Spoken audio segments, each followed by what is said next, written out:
libéré dans le procès du père qui a vengé son fils. Vous vous en souvenez, son fils qui avait été agressé sexuellement par le chauffeur d'autobus Mario Mani. L'homme est accusé de voies de fait grave. Il avait défendu, disait-il, son fils. On va retrouver André Jobin.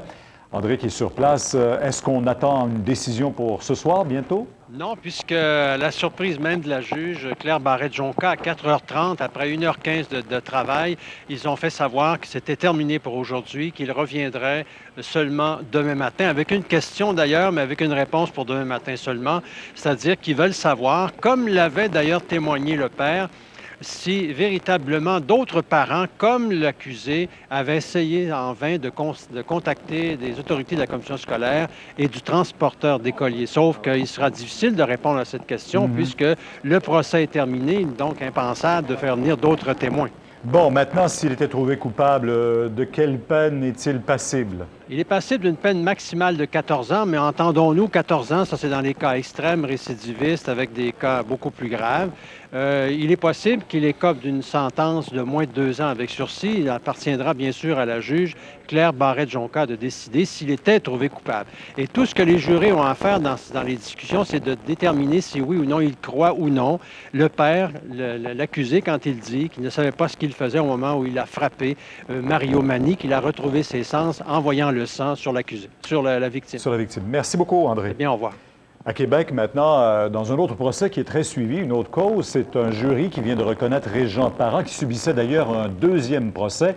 Il a été reconnu coupable de meurtre sans préméditation au terme de ce deuxième procès. Parent était accusé d'avoir tué son ex-épouse Suzanne Parent en septembre 1996. Les 12 jurés n'ont pas cru les affirmations de l'accusé. Régent Parent soutenait qu'il n'avait pas l'intention de tuer son ex-épouse et que c'est plutôt celle-ci qui l'avait provoqué. C'est la Cour suprême qui avait ordonné la tenue de ce deuxième procès pour cause d'erreur de droit lors du premier procès. Les policiers sont toujours à la recherche de suspects en rapport avec l'assassinat de Stéphane Lalonde, un membre des Bandidos, hier après-midi sur le Mont-Royal. Les analyses seront effectuées sur un véhicule de marque Jeep Grand Cherokee avec lequel les suspects auraient pris la fuite et qui a été retrouvé la nuit dernière dans le nord de Montréal.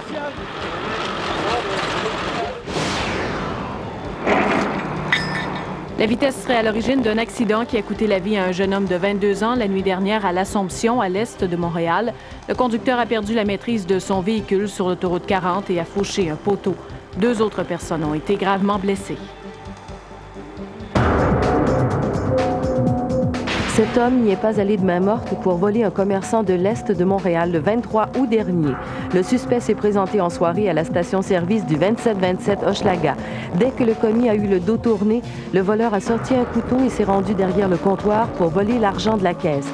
L'homme est de race noire, il a environ 25 ans et a les cheveux frisés.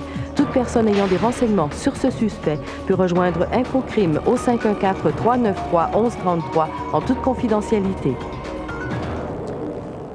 Depuis le début de l'automne, on parle d'écrasement d'avions, d'attentats terroristes, de catastrophes naturelles. Vraiment, ça se bouscule depuis quelque temps et ça coûte cher aux compagnies d'assurance.